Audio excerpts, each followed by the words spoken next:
جئنا إلى الدنيا كي ندعو إلى الله لننشر الخير في الكون الذي حارى ونرسل العطر من روض الهدى. تو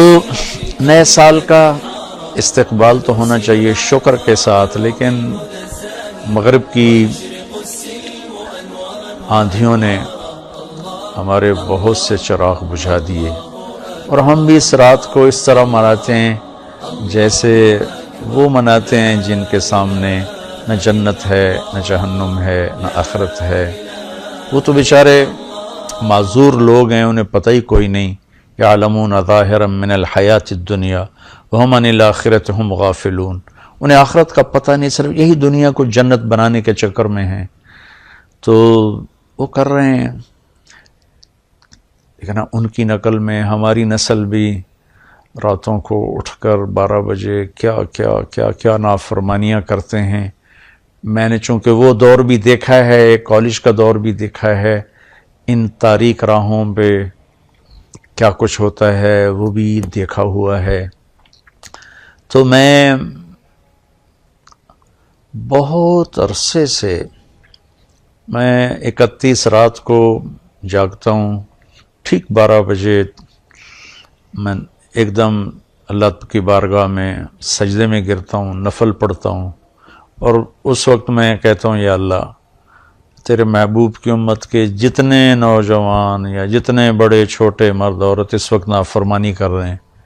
تو انہیں اپنے فضل سے معاف فرما دے یا اللہ، اور مجھے معاف فرما دے کہ میں نے ان کو بتایا نہیں، سمجھایا نہیں۔ اہل خیر، اہل دین، یہ ان کی ذمہ داری تھی کہ ان کو سمجھاتے، لیکن شیطان نے خلیج حائل کر دی، ہم ان سے متنفر ہو گئے، ان سے نفرت کرنے لگے۔ نفرت کرنا تو آسان کام ہے،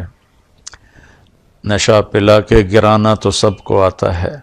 مزہ تو تب ہے کہ گرتے کو تھام لے ساقی۔ اور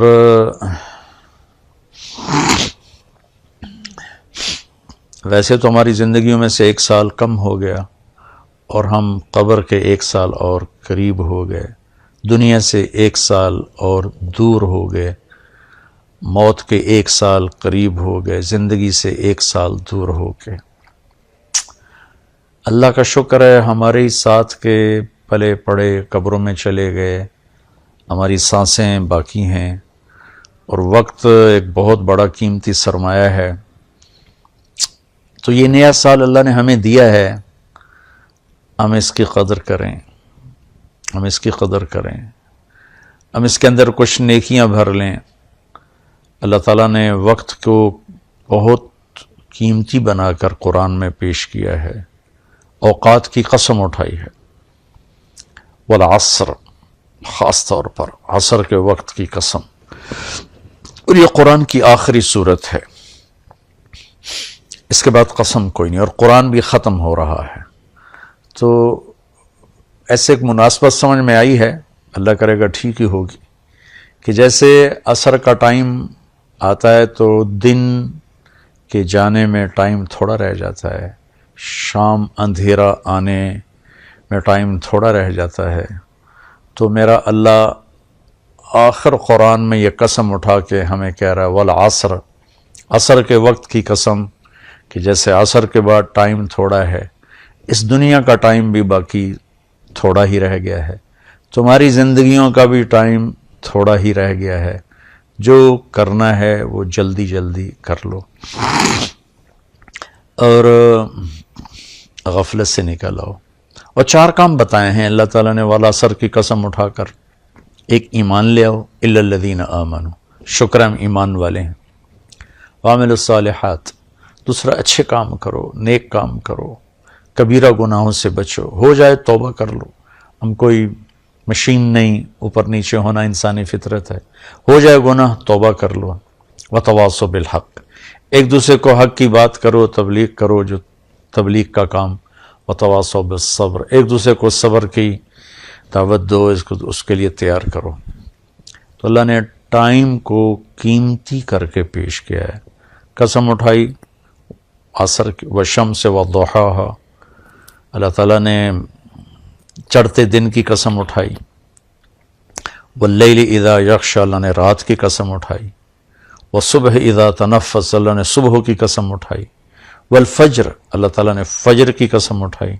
ولیال عشر 10 راتوں کی قسم اٹھائی حج کے پہلے 10 دن، والشفع والوتر اللہ نے 9 تاریخ 10 تاریخ کی قسم اٹھائی، پھر جن چیزوں سے ٹائم بنتا ہے ان کی قسم اٹھائی، والشمس وضحاها والقمر اذا تلاها اللہ تعالیٰ نے سورج کی قسم اٹھائی، چاند کی قسم اٹھائی، والنجم اذا ہوا اللہ نے ستاروں کی قسم اٹھائی، ان کی گردش سے ٹائم بنتا ہے، پھر ٹائم کی جو شکلیں ہیں، والنہار اذا تجلی اللہ نے دن کی قسم اٹھائی، واللیل رات کی قسم اٹھائی۔ تو جتنے ٹائم فگر ہیں بڑے، ان سب کی اللہ نے قسم اٹھائی ہے، دن کی، رات کی، عصر کی، چڑھتے دن کی، پھر خاص راتوں کی، صبح کے وقت کی، صبح صادق کے وقت کی، فجر کے وقت کی، پھر حج کی 10 راتوں کی، پھر حج کے 9 تاریخ کی، پھر عید کے دن 10 تاریخ کی۔ یہ قسم اٹھانا چیز میں طاقت پیدا کرنے اور اہمیت پیدا کرنے اور تاکید کے لیے ہوتا ہے۔ تو میرے بھائی بہنوں، اللہ نے وقت کی قسم اٹھا کر ہمیں تاکید کی ہے کہ ٹائم بہت قیمتی چیز ہے، اسے ضائع ہونے سے بچاؤ۔ کم از کم یہ ہے، اگر ہم نیکی نہیں کر سکتے تو کوئی گناہ نہ کریں، اور ہم بشر ہیں، گناہ ہو جائے تو توبہ کریں گے تو انشاءاللہ اللہ اپنے فضل و کرم سے معاف فرما دیں گے۔ جو ہمارے دینی طبقوں میں جو غفلت میں پڑے ہوئے لوگوں سے نفرت پیدا ہو گئی ہے، اور جو کچھ دین سے زیادہ دور لوگ ہیں ان کے دلوں میں دینداروں کی حقارت اور نفرت پیدا ہو گئی، یہ دونوں ایک طرف چلے گئے ہیں، 2 کناروں پر چلے گئے ہیں۔ بھائی نیا سال ہے، جو لوگ میری بات سن رہے ہیں یقیناً سارے تو نہیں سنیں گے اور سارے پسند بھی نہیں کریں گے، لیکن جنہیں اچھی لگے ان کی خدمت میں گزارش کرتا ہوں کہ آئیے ہم اس نئے سال کو اسی طرح معصوم رکھیں جیسے اللہ نے معصوم ہماری گود میں اسے ڈال دیا ہے۔ ہم اس میں آپس کی نفرت سے بچیں، فرقہ واریت سے بچیں، دھوکے سے، فراڈ سے بچیں، جھوٹ سے بچیں، ظلم و ستم سے بچیں، چوری ڈاکے، زنا، شراب، جوئے سے بچیں،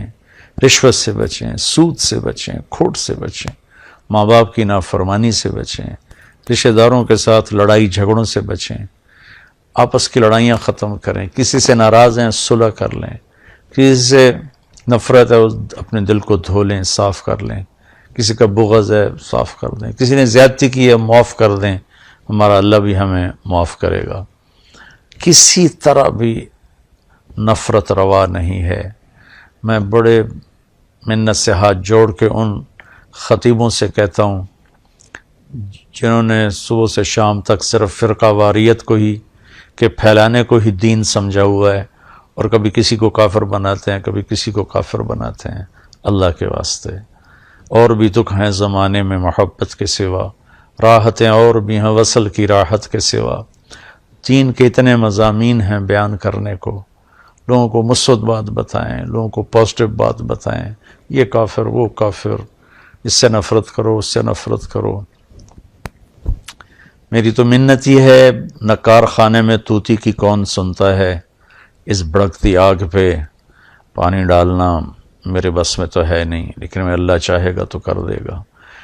تو لیکن جو ہماری نوجوان نسل ہے ان سے تو میں ضرور کہوں گا کہ بچوں مسلمان بن کے چلو، امت بن کے چلو۔ تم کسی سے متاثر ہو، تم کسی عقیدے پر ہو، تم کسی نہج مسلک مذہب پر ہو، اس پہ باقی رہو،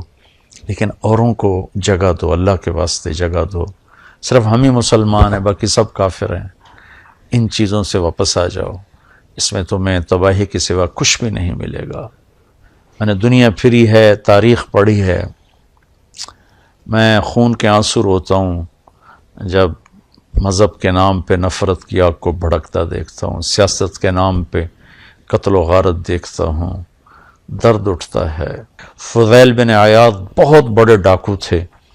ان پورا عراق ان کے نام سے تھر تھراتا تھا اور کانپتا تھا، لیکن جب توبہ کی تو ایسے بڑے ولایت کے مقام پر پہنچے کہ اس زمانے کے سارے اولیاء کرام ان کے سامنے گھٹنے ٹیک گئے۔ ڈاکو سے اتنے بڑے مقام پر پہنچے، بادشاہ وقت بھی ان کے سامنے بیٹھ کر کانپتے تھے، یا لوگ ان کے ظلم و ستم سے کانپتے تھے، یا پھر ان کی ہیبت اور معرفت الہی اور محبت اللہ کی اور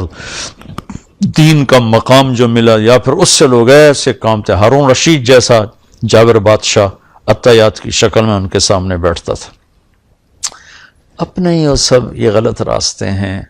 ظلم و ستم کا راستہ کبھی سکھ کا راستہ نہیں ہے. ممکن ہے آپ اپنی طاقت کے بلبوتے اور اپنے باڈی گارڈز پر 4 دن زندہ رہ جاؤ، لیکن آخر موت تو آئے گی نا. پھر قبر میں بہت خوفناک کام شروع ہو جائے گا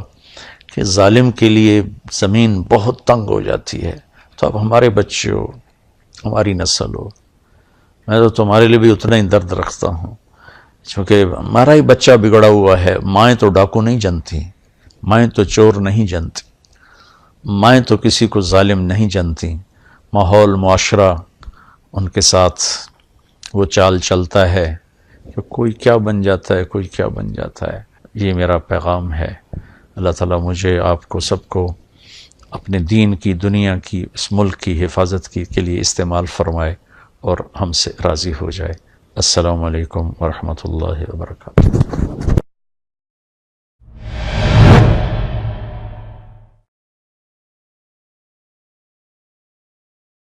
اللهم صل